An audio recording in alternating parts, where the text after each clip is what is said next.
Welcome to Book of the Mouse Club, Episode 3, Wednesday, June 27th, 2018. Morning, monsieur. Where are you off to? The bookshop. I just finished the most wonderful story about a beanstalk and an ogre and... That's nice. Marie! The baguettes! Hurry up! I'm sorry, but how can one possibly pay attention to a book with no pictures in it? My dear child, there are a great many good books in this world without pictures. I almost bounced clear out of the book. Some bouncing, huh? Come home or make myself known. Jane Thaddeus Turtle, Esquire. Have you never met him? You will find his story in this delightful little book, The Wind and the Willows. I've come to return the book I borrowed. Finished already? Oh, I couldn't put it down. Have you got anything new?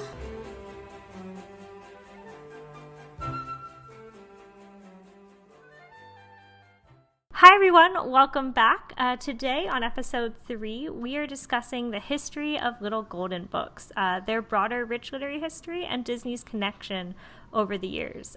This might just be like more of an informal discussion than a more in-depth book review, since we're discussing a broader term, but we'll be referencing 2 books, Art of Disney's Golden Books and Everything I Need to Know I Learned from a Disney Little Golden Book, in addition to some of our own research. I'm joined today by my co-host Emily.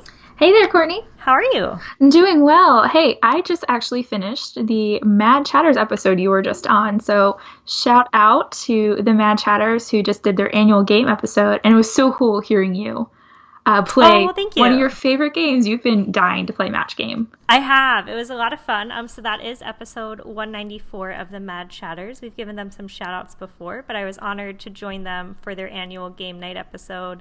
It's a lot of fun if you love Disney and you love trivia. I know that's something we're both big fans of. So please go check that out. And yeah, they gave us a little shout out on there too. So hopefully if you're joining us from that episode, we are so happy to have you. We're new to the podcasting. This is only episode 3, but we're excited to see where everything takes us. Yeah, and I'm really excited to do Disney's Little Golden Books because we grew up with those. Absolutely. So why don't you, if we just want to like open with any memories of Golden Books, what about you? I just remember them from bedtime stories. Just reading them. And really, I think we're going to talk a lot about this in the history. I don't necessarily remember the stories, but I remember the artwork. Looking back through some of these books, I really remember the artwork and some of the ways I view characters or remember parts of the story or movies I saw is actually from the books more than the films. That came up in I know you had read the Everything I Need to Know I Learned from a Disney Golden Book, and I was focusing on Art of Disney's Golden Books, but it's funny that you mentioned that because other people, they cited a specific example there was a little golden book for Snow White, and there's a picture in the book of her mother sewing something, and when the film had been re-released, certainly before home video, people were like, oh, you cut that scene out of the film with her mother sewing, and they're like, that was never in the movie, that was in the little golden book. So I think you're right that artwork is really what resonated with a lot of people, and we'll certainly dive deeper into that. But did you have a lot of them like in your own personal library? I did. I do remember Pokey Little Puppy. Vividly remember Pokey Little Puppy, which makes sense. It was the #1 selling little golden book in history. I'll talk about that in a moment. So I remember that one. I remember Cinderella because the artwork is distinctively different than the film. Like, she does not look the same.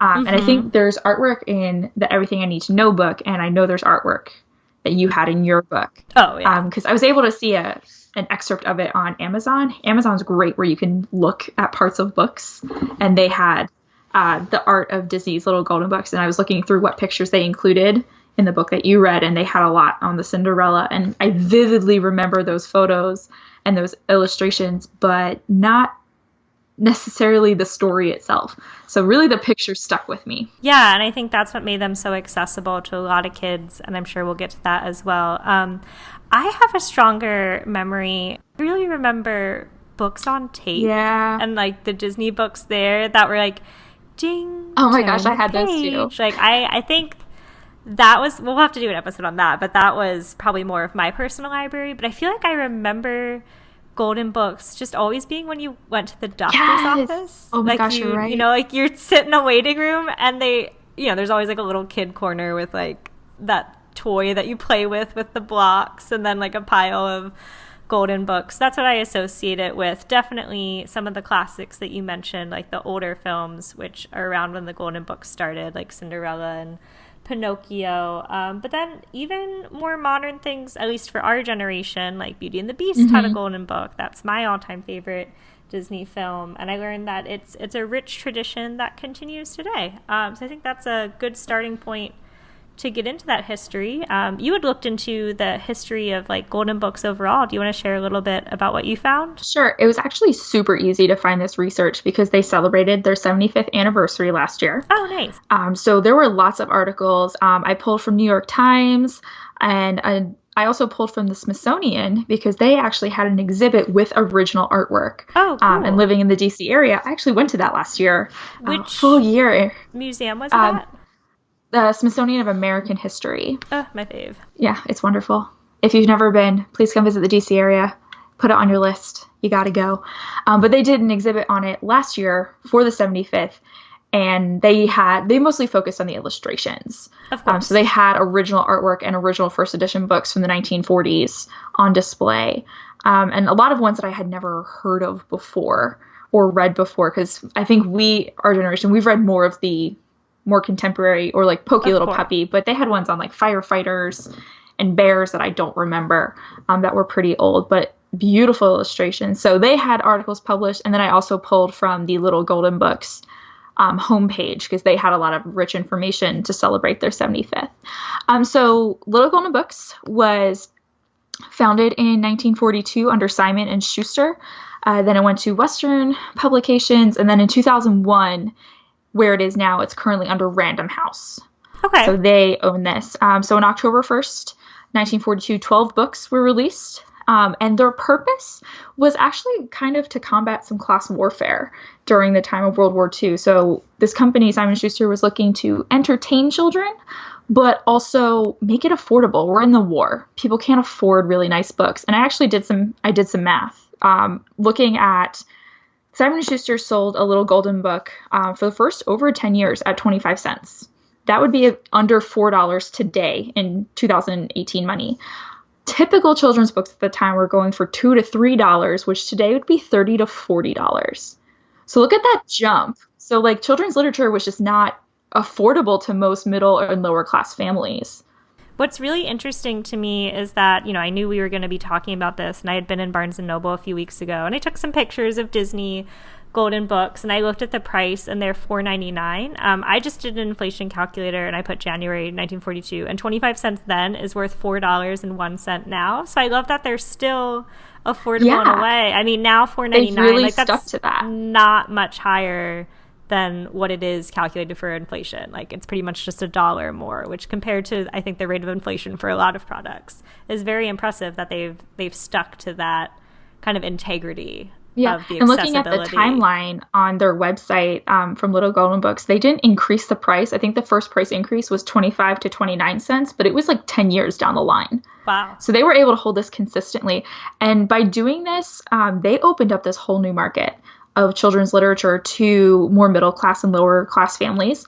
And they had a brilliant marketing strategy, which Disney will get in on, of selling books not just in bookstores, but five and dimes and grocery stores, department stores, more places that people see them.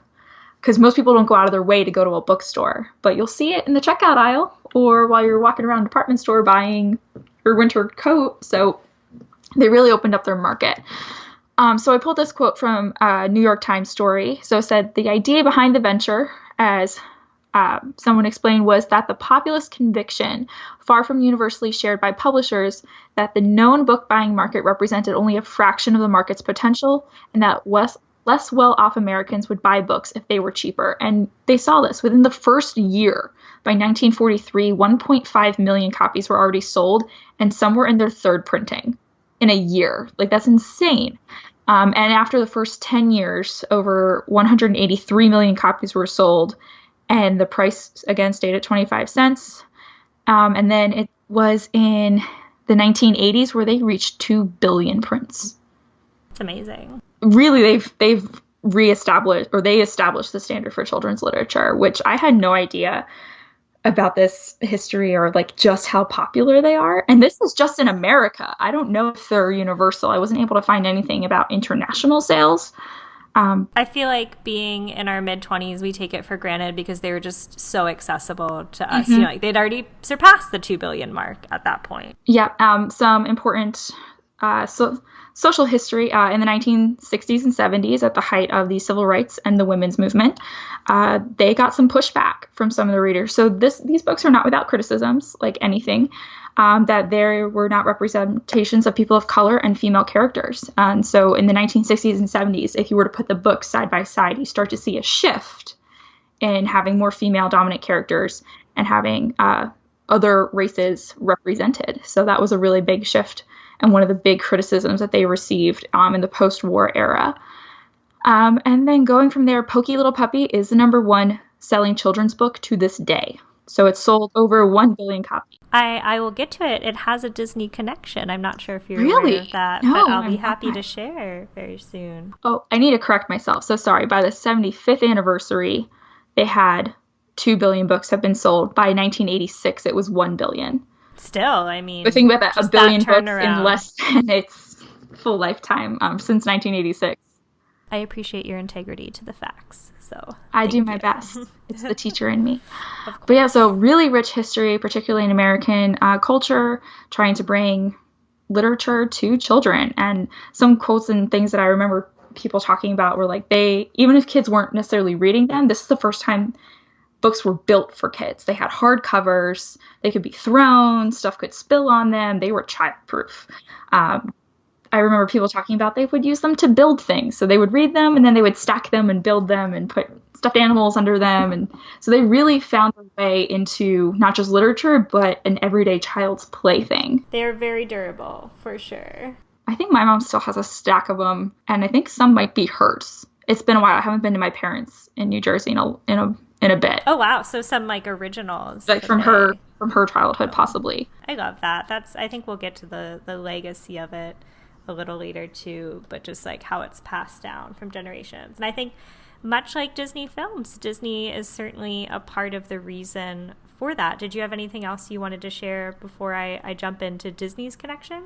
No, I think we're ready to jump into the Disney. So I'll set this up for you. The first Disney book, Through the Picture Frame, came out in 1944. So they were only 2 years. So they are truly at the beginning of this. There's no Disney decided just randomly to jump in on this. They got in very early into the Little Golden Book franchise. There's actually something that predates the Golden Books. So the Art of Disney Golden Books opens discussing their original literary contract, which was in 1933 with the Whitman Publishing Company. And I thought that was interesting, just like how Disney's literary history started so early within the company. I mean, Walt and Roy founded the studio in 1923.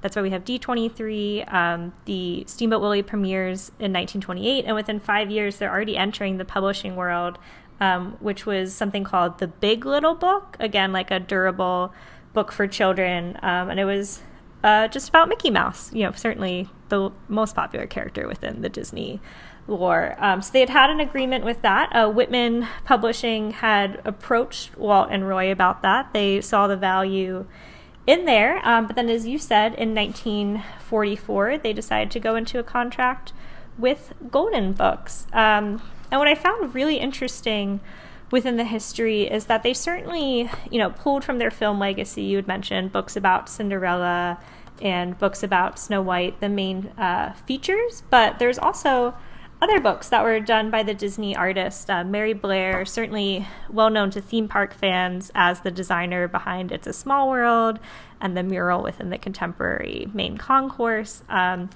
Started as a Disney animator doing concept art for different films, but she was heavily involved within the artwork of these Disney Golden Books, and some lesser known titles focused on different things from like the package films in the 40s during the Year War.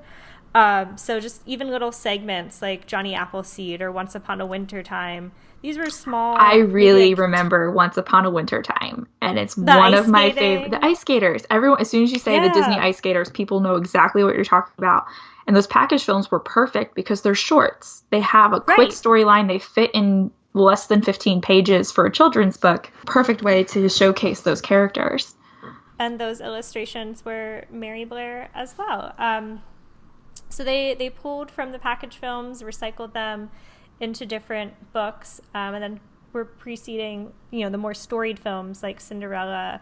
And what I found interesting as well was that even live action films like The Shaggy Dog were given golden books. Like, really? They don't just put photographs from the book. The artists had to create the illustrations, as you talked about, that were iconic and put them into there.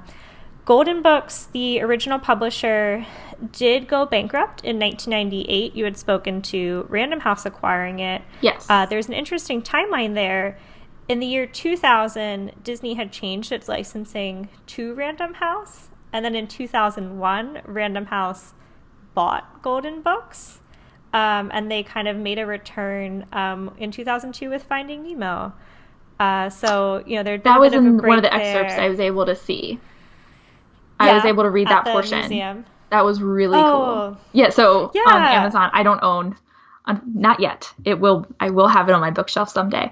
The Art of Disney Golden Books, but I was able to find some excerpts online, and I remember that passage about bringing it back, and people were so concerned. They're like, people won't like it. If they want a book about the movie, they want it to look like the movie. Yes. But that's one of my favorite things about these Golden Books is that I think it's really cool how the parallel that Golden Books and Disney both kind of came into their heyday and their branding in the 40s and 50s with full-length features, and they kept that. They kept the more retro-looking artwork, and people love it.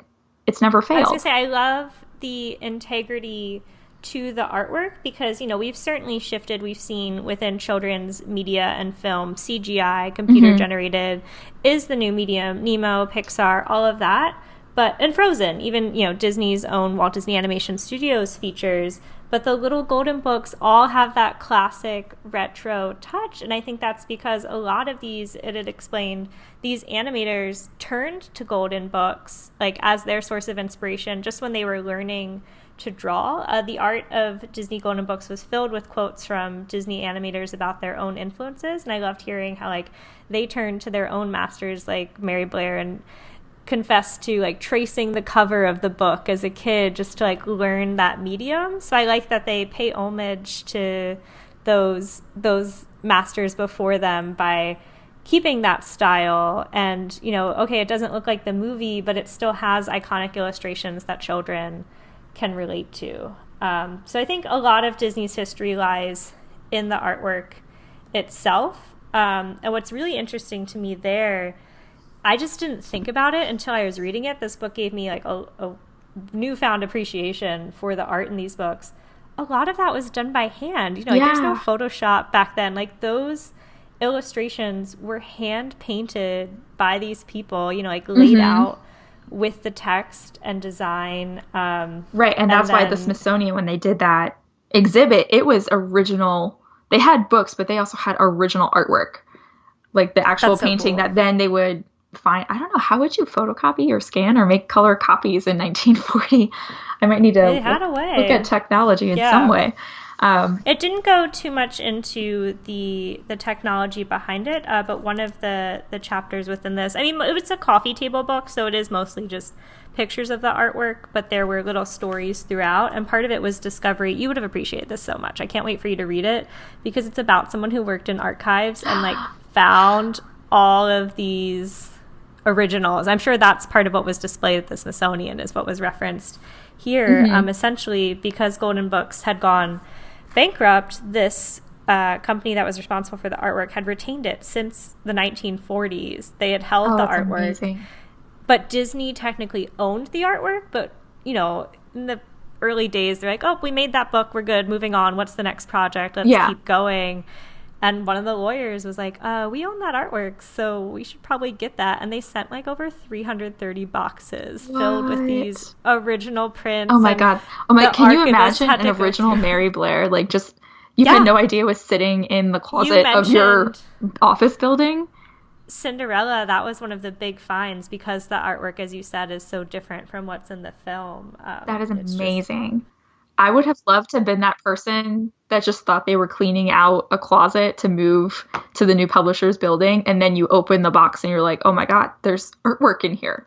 It would have been like an Indiana Jones moment. Yes. Oh, I promised you a connection to the Pokey Little Puppy, so let me find my reference. Okay, so the Pokey Little Puppy, I feel like, is, as you said, the best-selling one. That's when I think Little Golden Books. I think Pokey Little Puppy, and that was illustrated by Gustav Tengeren. I probably butchered that. Excuse me, I probably butchered that, but we're going to call him Gustav. Gustav was a Disney animator. Oh, that's so cool. He did what was he concept art, the early stuff around that time. So he had done like watercolor shading and preliminary studies for Snow White, Pinocchio, different films. So I love that one of the most iconic Golden Books, it's not Disney, but it has a Disney connection. That is really I think cool. It shows that rich artwork and history connection between these two. When we were talking about the artwork and how they're hand painted, and even today's, like they are 2D retro style, good old fashioned hand to paper art. I love that. Like Gustav, I've never heard of him, but I love that Little Golden Books gave a medium for the background painters and some of the other artists or concept art, because concept art doesn't make it into the final film.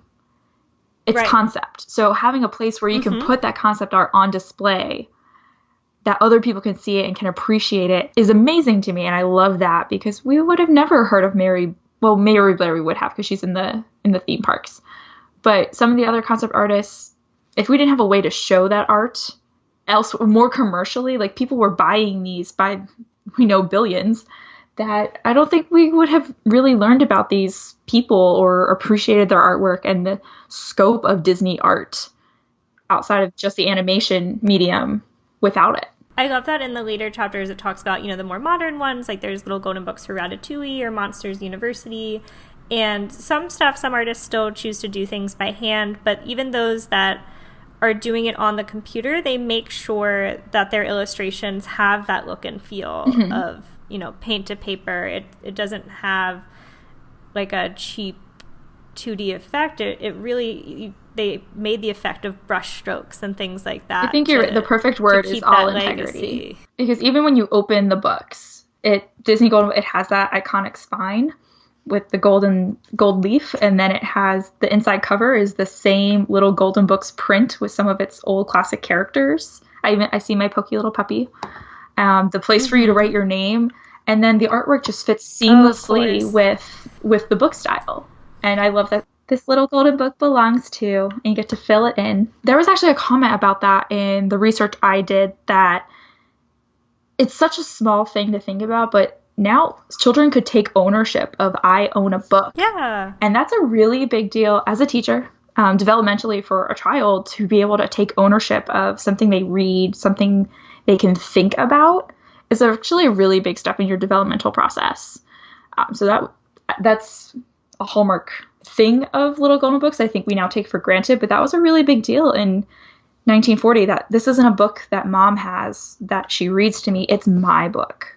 This is my story. You spoke to earlier just like how iconic the illustrations are.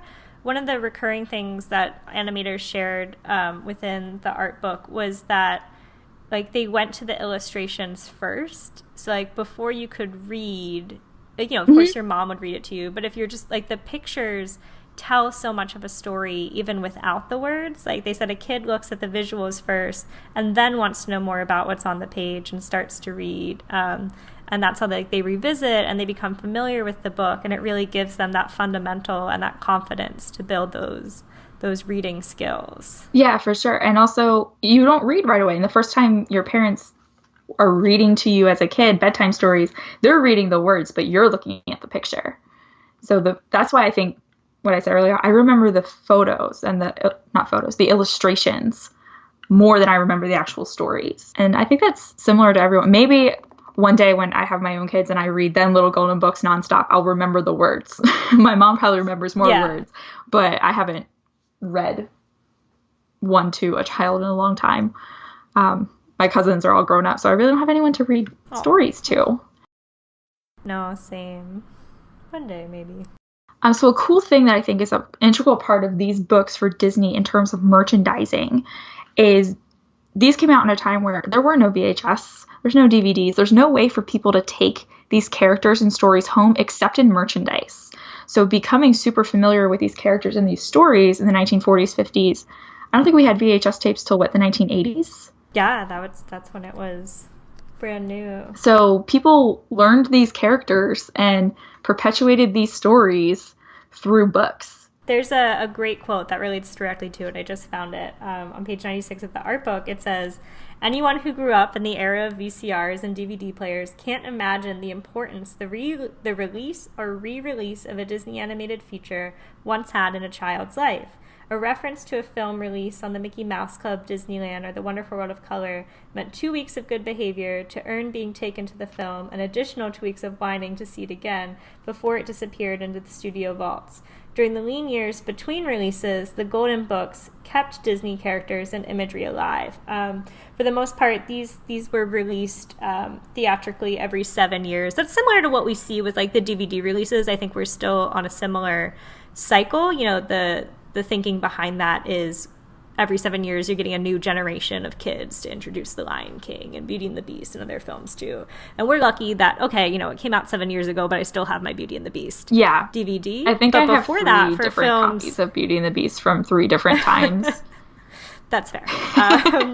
These people could only see it. It goes on to say, as the films could only be seen in theaters in 7-year intervals, children often knew the Disney movies from the Golden Books before they saw them on screen. Brave co-director Brenda Chapman notes, when you got to see the film, that was extra special. Oh, this book's come to life. Another quote was, I would read Lady and the Tramp and say, someday I'm going to see that movie, adds Randy Haycock, who animated Young Hercules. When I did see the movie, it was better than I imagined. There was so much story that the book had to leave out because it was so small. Things moved and came to life in ways that I hadn't imagined. So some of them take you outside of the book, or some things are left out, but it was a supplementary material, as you were saying. Yeah, like imagine how many kids showed up to Disneyland on opening day, 1955, that maybe hadn't seen Snow White or Dumbo, but they read the book, and that's why they knew those. Mm-hmm. Like, I'm thinking back now, maybe Disneyland wouldn't have had as many visitors, especially from across the country, if these books didn't exist, because only maybe half the population at the time in 1955 had the opportunity to even get to the movies and see this. Yeah, the affordability of the books, I'm sure, certainly contributed just to how iconic they were. And I know how much you and I share books, but 25 cents goes a long way. You can share it with your whole family. You go to your friend's house and you see their books. So it was getting lots of exposure. And the cheapness of this, because Disney could have easily stuck with their other publisher, and people would have bought the book for $2. Regardless, it's and it reminds part me of actually, Disney's history is the characters. Yeah, I think this reminds me of I think the story is in the Marty Sklar book from our last episode, where Marty was making the guidebook for Disneyland, and they were free in the park, but one of Disney's merchandisers said we should charge for it. People will pay for it. No, they were 25 cents. Mm-hmm. But someone was like, "Oh, we could sell it for 50 cents," and right. And Walt said, "Margin. This isn't about making a profit. This is about someone." Because it's affordable, someone will take it and they'll take it home, and then someone else will see it on their coffee table. And think of the little Golden Books. They were so affordable that people had them at home. So other people who maybe didn't own one are now getting exposed to these characters. And then they're inspired to buy some. And they maybe buy a different one because their neighbor had the other one. So now the kids get to share. And yeah, I think what you're saying about sharing is really kind of the heart of the message of this Art of the Disney Golden Books, and how all of these animators talk about the legacy. So why do you think these books have endured for 75 years? Well, I think they just found a timeless format, and they're consistent. Like you said with the price, you did the conversion that it's still an affordable children's book. It's still durable, and it still tells stories that people care about. And their stories are always though it's very American. It's about life lessons. Every character goes through something, even if it's making a new friend or meeting a firefighter, whatever it is, you see there's a little bit of, it's relatable. We see these things in our lives. We see the Disney movies, but all the stories are something we can relate to. Making a new friend, going through growing up, thinking about what do I want to be when I grow up. So they're timeless themes with beautiful artwork. And I think also the timing, historically speaking, people who have grown up with Disney, with these golden books are still around. 1940, that generation is still alive. Like my parents were born in the mid to late 1950s. They had these books. So they bought them for me and my sister. So we're familiar with them, and we're going to buy them for our kids or our nieces and nephews. So I think just also time period wise where we are right now, they're still very relevant. Yeah, part of the kind of like the wrapping up of this book was some of the Disney animators talking about how they read those books to their kids now, and just like how important and honored they feel to be part of that legacy and to pass it on to their children. You talked about just like the relatability of the stories. I think one of the nice things about Disney is you have the golden books that certainly, tell some of the film, but there was also Disney books that kind of went beyond the realm of the film, or like isolated the story to a piece of the film. Like one little moment. Yeah, of the story. Exactly. And expanding on that. And there's so much to do within there. So I think that's why it's like they're never going to run out of stories to tell. One of the interesting pieces of artwork was there's a little golden book with Disney called Scamp, but it's from like the early 1950s. I was like, that's Lady and the Tramp too, like Scamp's Adventure. Oh my gosh. And it's like a little picture. Oh my gosh. I mean, I do want to look up that book just to see like if it follows the film, but it seems to be like, this was kind of a follow-up to Lady and the Tramp, but within the time frame closer to the film, because that Scamp movie, came out when we were kids in the early 2000s. So I was like, that's Scamp, and that's his three sisters. So I thought it's cool that they took the characters that were familiar and continued to expand on them for those audiences. Actually, could I go back to something we talked about before? Absolutely. So Disney's first little golden book, I think this is interesting, Through the Picture Frame, is not based on one of their animated classics. Okay. I thought Dumbo, they made a Dumbo little golden book almost right away in I think that was the second or third one in 1940. They were prepared. Yeah, but I find it interesting that their first book is a Hans Christian Andersen story. I cannot pronounce the title. It's in Danish. But it loosely, I think, translates to Through the Picture Frame. And it's about a boy going into a picture on his wall and saving a princess. It's very kind of Alice Through the Looking Glass, but also reminded me of the Nutcracker. But under the Disney brand. Interesting. Right, but it's under a Disney brand. So I thought it was interesting that they didn't go with one of their stories, but it's still very classic Disney. Here's a fairy tale. It's a classic fairy tale. And also not the first time. This is the first time we see Hans Christian Andersen, not The Little Mermaid. So Hans Christian Andersen made an entrance into the Disney world a lot earlier than 1989 with The Little Mermaid. But I thought that was interesting because we're talking about all these Disney classic stories that we know from the movies, but their first one, they didn't go with a movie. They went with an original tale. I like that there's part of the legacy is just that there's like a rich history to draw from. But I know we've talked about my experiences with the art book quite a bit, but you have one to talk about as well. Why don't you give us a little bit? I love what you're going to share about your thoughtfulness, but I'll let you get to it. So I discovered this, everything I need to know I learned from a Disney Little Golden Book when I was on my college program. I saw it in, I believe, World of Disney in Disney Springs, and it kind of brought me back into the Little Golden Book world. I was like, oh yeah, I know these.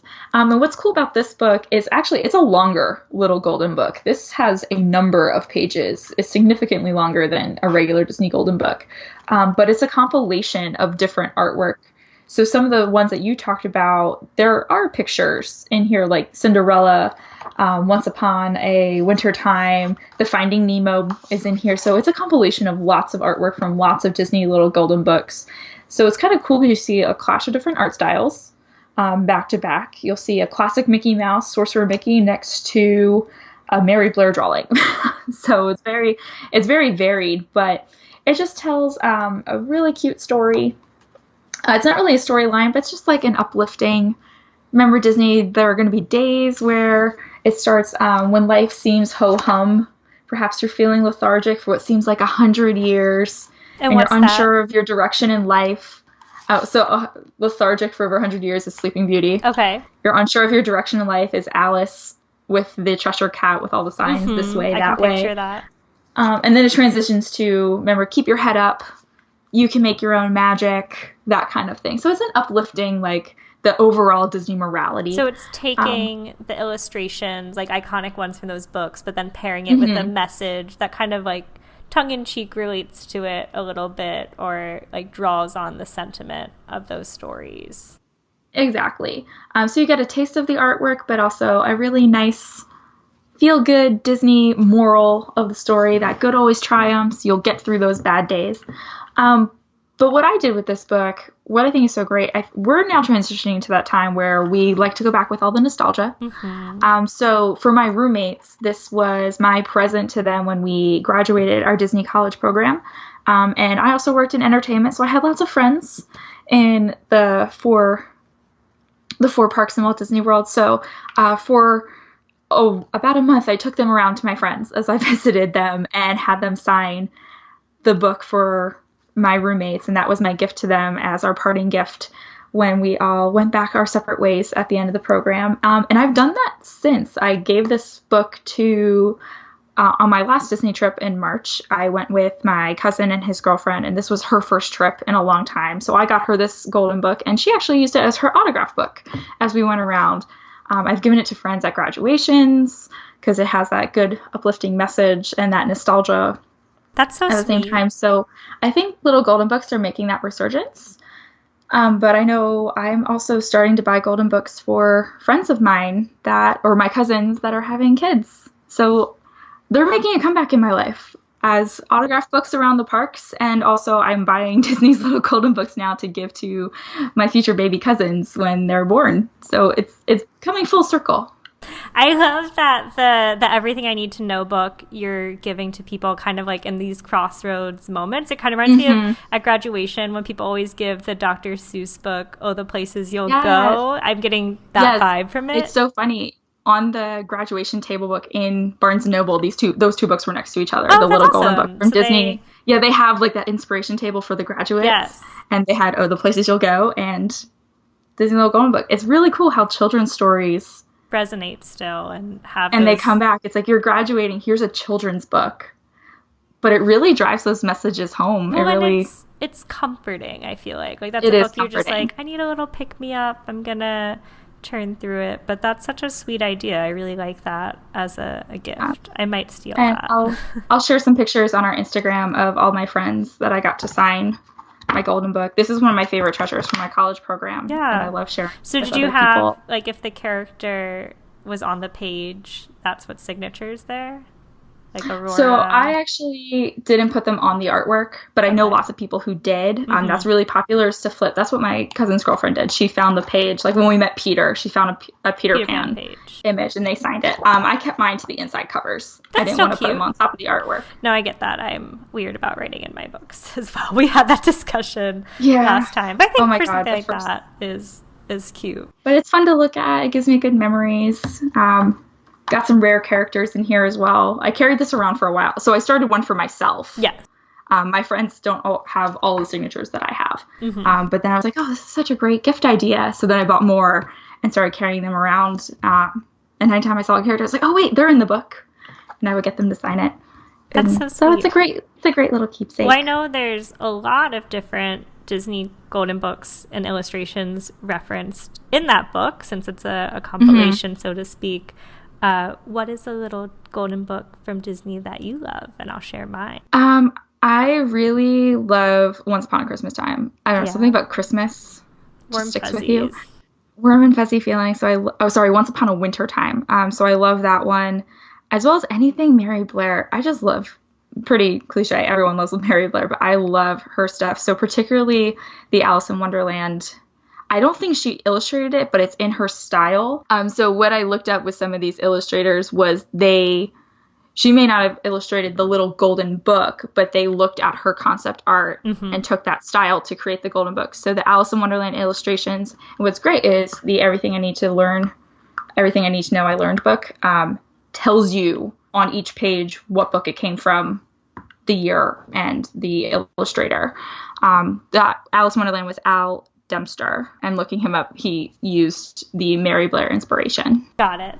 Well, and I believe you said Once Upon a Wintertime was your favorite. That was Mary Blair, so makes sense that you would love that one. So my favorite is, it's not one that I read as a kid. I definitely loved Beauty and the Beast, as I spoke to. Like, I remember reading that one. But this is one that I found pretty recently, and that's called The Little Man of Disneyland. And it was originally published in you'll love this. Because I'm such a theme park trivia nerd, it connects to that. But this was, the Golden Book was published in 1955, so when Disneyland opens, and it tells the creation of Disneyland and the little man who lives there. And he's kind of like a little leprechaun, and it's Donald Duck, and they meet the little man, Patrick Bagora. But what I find utterly charming about this was I have a friend, Hannah. She was my college program roommate, but she's originally from the Anaheim area. So after my college program, when I went to Disneyland in 2016, she took us all around, and we were over by Indiana Jones, and she's like, look over in that tree. And I'm like, oh, what is it? And there's this little house, and it's like a teeny tiny house where the little man of Disneyland lives. So it's an homage to that book. I'll have to confirm, but I think like the house has been there since opening day, but then just like, gets passed down as lore. So I like that this Golden Book is a connection to the theme park piece. I think that was not as common, since so many of them came from the films. But she had told me that story, and I was like, oh, that's cute. There's a Disney Parks blog post about his little house. And then randomly, like a few weeks later, my boyfriend and I were in a bookstore, and they had the Little Man of Disneyland book, and I was like, that's him. That's the Little Man of Disneyland. And what's funny, so I'm flipping through, once you said it was Donald Duck and a leprechaun, there's a picture of it in Everything I Need to Know I Learned from a Disney Golden Book. What's the caption? In this compilation. All you need is a little magic in your life is the storyline on that page. But that's so weird. Like, I've never read that Golden Book, but I know this isn't the first time. And maybe just because I've read this particular book a number of times, carrying it around, that I've seen Donald Duck with a leprechaun. I thought maybe it was from a cartoon short, but it's from a Golden Book. That's crazy. It's $4.99 on Amazon, and I'm tempted to buy it right now.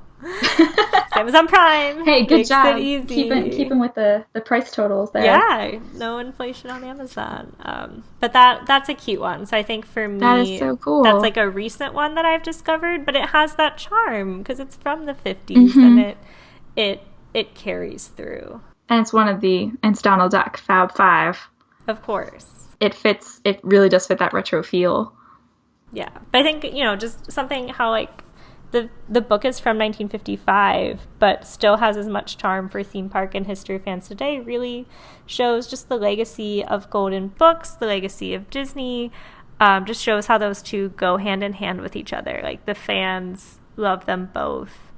And for people who love history, it's such a nice trail to go down. Mm-hmm. I'm really glad we did this episode because I didn't really think so much about how much the little Golden Books really have shaped a lot of what I know of fairy tales and Disney animation as well. Like, that is my early introduction other than watching the films. Yeah, I feel like I was taking the artwork for granted, like reading just all that went into it. I have a newfound appreciation for those illustrations. I mean, of course, that's what we said was iconic about the books and what we remember, but I'm like, wow, so much went into that, and that really is a huge part of the legacy. And again, I think that legacy is to also the affordability. We have access to this great artwork great storytelling at a price that everyone can get it and can share it with other people. Yes. So speaking of prices and affordability and accessibility, we've already shared that the Golden Books, they're $4.99. I just found one on Amazon for that price. You can find Golden Books. There's a whole section at Barnes & Noble. Actually, online on Random House, there's 543 current titles. So you can find lots of little Golden Books out there. And if you're interested in the books that we read, The Art of Disney Golden Books is available on Amazon.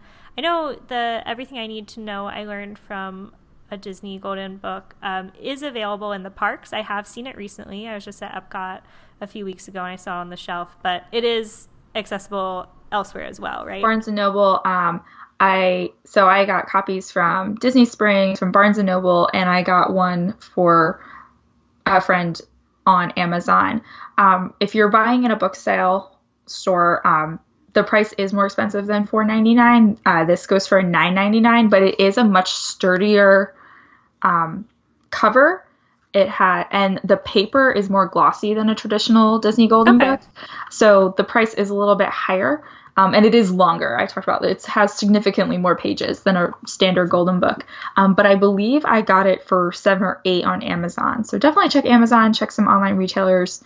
I don't know if Target carries it, but Target usually prices their books less than Barnes & Noble or other regular booksellers. So yeah, I don't think they have the art one. But of course, there's always your local library to support. And we like to leave you with some additional resources that relate to the topic. Yes. So my two picks this time were the poster art of Disney parks, just because I am a theme park fan. That's one that I saw when I was at Barnes & Noble recently. It's a coffee table book. Actually, both of mine are coffee table picks because that's very similar to the Art of Disney Golden Books, which was a similar size. But the poster art of Disney parks goes through the rich history of those posters that you see as you enter the iconic Magic Kingdom parks all around the world. So I thought, very similar in style and the history, and probably a lot of the same people. I mean, Mary Blair doing It's a Small World and doing these books. There's also a great series that comes out usually when we see a new film from Pixar or from Walt Disney Animation Studios, and that's the art of that film. So it'll be called like the Art of Zootopia or the Art of Moana. And as you mentioned, some of the concept art kind of found its way into these Golden Books, and I feel like that's a great resource for concept art and kind of the early stages and development in artwork and storytelling. What were your picks? So I went more of the Golden Books route. So one I have is called Golden Legacy by Leonard Marcus. He is a children's literature historian, and he wrote this book for the 75th anniversary. So if you want to really dive into the history of little Golden Books and their impact on children's literature, I'm sure he's going to mention Disney in there. He has that book. Again, it's called Golden Legacy. And then also there is a Mary Blair treasury of Golden Books, a book compilation of her artwork, some of it that has never been published before in this book, and it's her artwork that specifically went into little Golden Books. Wonderful. That's great. I think, she was talked about a lot within the art piece and definitely one of the more influential pieces there. So let's talk about what's coming up next time. We have our first fiction title. So and this is a first for us, too. I've never read the spin-off fictions that people have written about Disney characters. Yeah, so we are going with an iconic book character, Belle. This is favorite. Called Beauty and the Beast, Lost in a Book. And this is a more recent book that came out with the live action adaptation that came out in 2017. It's kind of an extension of Belle's experience in the castle, the Beast Castle. So here's the description as a little preview if you're interested in reading along with us or checking it out next time. So it is: smart, bookish Belle, a captive in the Beast Castle, has become accustomed to her new home and has befriended its inhabitants. When she comes upon Nevermore, an enchanted book unlike anything else she has ever seen in the castle, Belle finds herself pulled into its pages and transported to a world of glamour and intrigue. The adventures Belle has always imagined, the dreams she was forced to give up when she became a prisoner, seem within reach again. The charming and mysterious characters Belle meets within the pages of Nevermore offer her a glamorous conversation, a life of dazzling Parisian luxury, and even a reunion she never thought possible. Here, Belle can have everything she ever wished for. But what about her friends in the Beast Castle? Can Belle trust her new companions inside the pages of Nevermore? Is Nevermore's world even real? Belle must uncover the truth about the book before she loses herself in it forever. So I'm excited for the meta aspect of this like book within a book, for sure. Okay, all the times you said Nevermore, I just have Dan Stevens and Josh Groban in my head singing Evermore from the live action film. It's the definitely first thing I thought of. Like, there's the tie-in right there. But I think this will be fun to kind of look at one of our favorite Disney film heroines in a new light, expand her realm beyond what we've seen in the films. So we hope you join us for that next time. Emily, why don't you take us out with some inspiration from everything you need to know from those little golden books? All right, so I picked up from a place in Everything I Need to Know I learned from a Disney Little Golden Book, where it's very uplifting and gives us that positive message that I think resonates with everything Disney.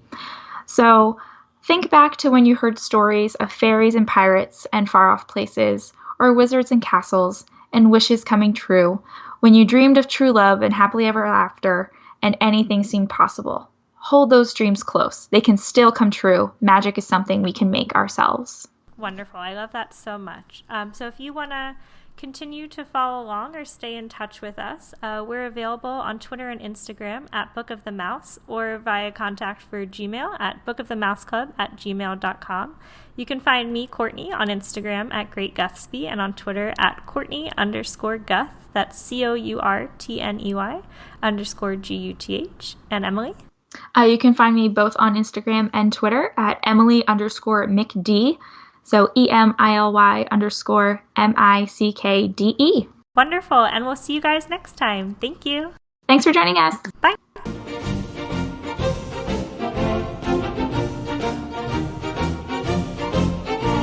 Book of the Mouse Club has no affiliation with the Walt Disney Company. The views and opinions expressed by hosts and participants are theirs and theirs alone. They do not represent the organizations or companies they happen to work for.